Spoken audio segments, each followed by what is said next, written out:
Everybody, my self doctor Kuldeep Kaur, और आज आपको जूरिस्प्रूडेंस के नेक्स्ट टॉपिक पे डिस्कस करने जा रहे हैं, custom as a source of law.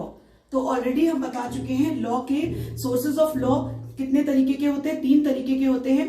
पहला कस्टम, दूसरा जुडिशियल प्रेसिडेंट, थर्ड लेजिस्लेशन। जो आज आपको डिस्कस करने जा रहे हैं वो कस्टम। कस्टम का मतलब होता है प्रथा या रीति रिवाज। इसको मैं एक छोटा सा एग्जाम्पल भी देना चाहूंगी कि जैसे इंग्लैंड में कस्टम है कि अगर किसी की डेथ हो जाती है तो लोग ब्लैक कपड़े पहनकर वहां पर जाते हैं। हमारे यहाँ इंडिया में भी कस्टम है, अगर किसी हिंदू की व्यक्ति की डेथ हो जाती है तो लोग अपने सर को मुंडवा लेते हैं, उसको बाल को हटवा लेते हैं। ये भी एक तरीके का कस्टम होता है। या किसी की डेथ हो जाती है तो हम व्हाइट कपड़े पहनकर जाते हैं, तो ये एक तरीके के कस्टम ही होते हैं।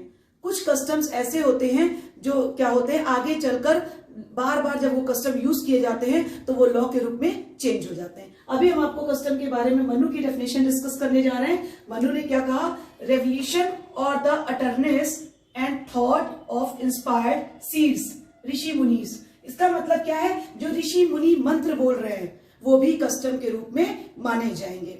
दूसरी बात ये क्या बोल रहे हैं, the utterance of revered sages handed down by the words of mouth from generation to generation. इसका मतलब क्या होता है, पीढ़ी दर पीढ़ी द्वारा, पीढ़ी दर पीढ़ी मतलब एक जनरेशन से दूसरी जनरेशन द्वारा जो साधु संत वाणी बोलते हैं वो भी कस्टम के रूप में मानी जाएगी। थर्ड चीज, the approved and immemorial usages of the people. स्मृतातीत काल से समाज में प्रचलित प्रथा या परंपरा। इसका मतलब हमें याद नहीं आ रहा है कब से ये कस्टम या परंपरा समाज में चली आ रही है। चौथी चीज, that which satisfies sense of equity and good conscience and acceptable to reason. मतलब ऐसे व्यवहार जो पब्लिक रूप से हम इक्विटी के ऊपर माने, इक्विटी का मतलब होता है समानता के ऊपर माने, कंडक्ट के ऊपर माने, और हम क्या करें, कंसाइंस का, जिसका लोग पालन करें। मतलब ऐसे व्यवहार होने चाहिए जिसका लोग पालन कर रहे हैं। एक केस आपको डिस्कस करते हैं, कलेक्टर ऑफ मुद्रा वर्सेस मोतूराम लिंगा। आपको केस डिस्कस करने जा रहे हैं, कलेक्टर ऑफ मुद्रा वर्सेस मोतूराम लिंगा। इस केस में एक इंपॉर्टेंट बात कही गई कि अगर कोई कस्टम बार बार यूज हो रहा है तो वो लॉ से भी ज्यादा इफेक्टिव हो जाएगा। जूरिस्ट ब्लैकस्टोन एंड पोलक क्या कह रहे हैं, common law is based on custom. इसका मतलब कॉमन लॉ भी जो इंग्लैंड का था वो किस पे बेस्ड था, पूरी तरीके से कस्टम पे बेस्ड था। अब दूसरे जो जूरिस्ट बोल रहे हैं वो हॉलैंड, कोर्स ऑफ कंडक्ट, व्यवहार आचार। व्यवहार आचार, कोर्स ऑफ कंडक्ट का मतलब होता है सोसाइटी में कौन सी चीजें लगातार चली आ रही, उन्हें ही हम क्या करते हैं, कस्टम के रूप में अडॉप्ट कर लेते हैं। और कौन कौन सपोर्टर है कस्टम के, आपको नाम बता दें, Salmond, doctor Allen, Austin, Holland. ये सब सपोर्टर हैं जो कस्टम को सपोर्ट करते हैं और मानते हैं कि custom as a source of law है। सामंड की डेफिनेशन को देखें, custom is the embodiment of those principles which have commanded themselves to the national conscience as principle of justice and public utility। अब ये क्या कहना चाहते हैं, केवल 2 शब्दों को लेकर चल रहे हैं, जस्टिस, पब्लिक यूटिलिटी। अब किसी भी समाज में जस्टिस क्या होता है, पब्लिक यूटिलिटी क्या होती है, और वो नेशनल चीज है। क्यों, किसी भी समाज में सबसे पहली प्राइमरी पोजीशन होती है कि हमें न्याय मिले और लोगों को वो चीजें मिले जो उनके पब्लिक यूज की होती हैं। ये हर एक नेशन, हर एक नेशनलिटी की ये अपनी कैरेक्टरिस्टिक है। अगर 2 चीजें यहाँ पर रहेंगी तो वो मान लिया जाएगा कि वो एक सभ्य समाज है, एक ऑर्गेनाइज सोसाइटी के रूप में उसे एक्सेप्ट किया जाएगा।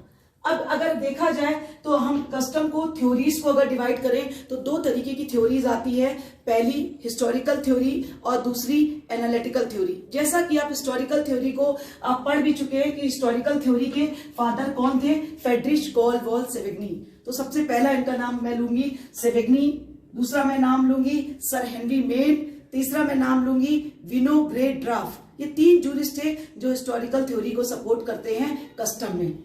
सेविग्नी क्या कह रहे हैं, सेविग्नी के बारे में आप जानते हैं, उन्होंने क्या बोला था, वॉकजिस्ट, कि मतलब कस्टम का ओरिजिन कैसे हुआ, वॉकजिस्ट लोगों की चेतना के कारण हुआ। जिस चीज को लोग एक्सेप्ट कर रहे हैं वो कस्टम के रूप में चेंज होगा। और ऑस्टिन सेविग्नी की इसी बातों को कौन क्रिटिसाइज कर रहा है, ना पैटर्न इसको एक्सेप्ट करते हैं, ना डॉक्टर एलन इसको एक्सेप्ट कर रहे हैं।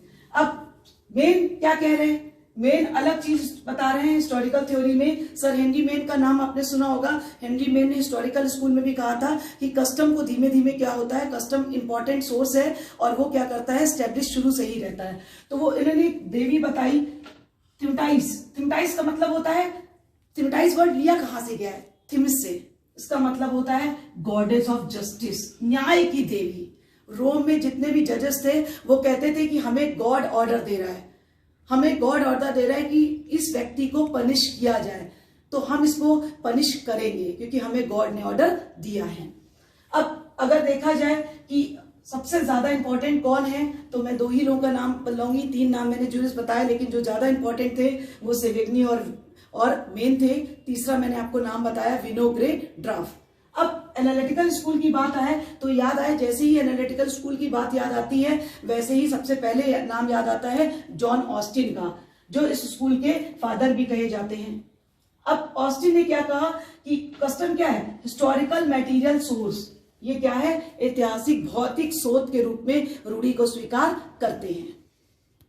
अब भारत में जो हुंडी संबंधी कानून है वो रूढ़ी पे आधारित है। मनी लेंडर क्या करते थे, मनी लेंडर लोन देते थे, लोगों को पैसा देते थे और वो उनसे वापस लेते थे। तो जितने भी आप हुंडी संबंधी लॉज देखेंगे वो सारे के सारे किस पे बेस्ड है, कस्टम पे ही बेस्ड है। अगर रूढ़ी को कानून का रूप देना हो, मतलब लॉ का फॉर्म देना हो, तो ये सारा का सारा न्यायालय के ऊपर तय है। वो कोर्ट तय करेगी कि किस कस्टम को लॉ के रूप में चेंज किया जाएगा।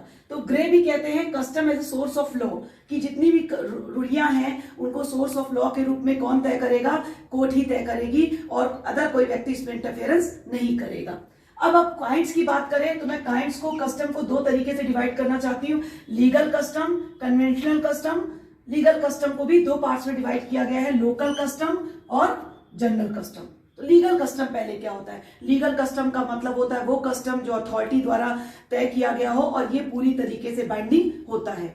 अब लीगल कस्टम भी 2 तरीके के, जैसे मैंने आपको बताया, लोकल कस्टम और जनरल कस्टम। अब लोकल कस्टम कैसा होगा, स्थानीय रूढ़ियां कैसी होंगी। पहली चीज रीजनेबल होंगी, लॉजिकल होगा, सर्टेन होगा, कॉन्टिन्यूअस होंगे, परमानेंट होंगे और लोग पब्लिकली क्या कर रहे होंगे, पीसफुली तरीके से इनको एंजॉय करेंगे। उस कस्टम को लोग लगातार मानते ही आएंगे। अब फॉर एग्जाम्पल के लिए इसका केस का भी नाम दें, सोबरी वर्सेस कोलमैन का केस जो हुआ था। कहा गया कि एक गांव से दूसरे गांव में हॉर्स को ट्रेनिंग देना ये लोकल कस्टम के अंतर्गत नहीं माना जाएगा। ऐसा कोई भी कस्टम नहीं कैटेगरी के रूप में से रखा जाएगा। अगर आप जनरल कस्टम की बात करें कि जनरल कस्टम कौन से होते हैं, तो जनरल कस्टम कौन से हैं जो हमारे देश में प्रचलित हो।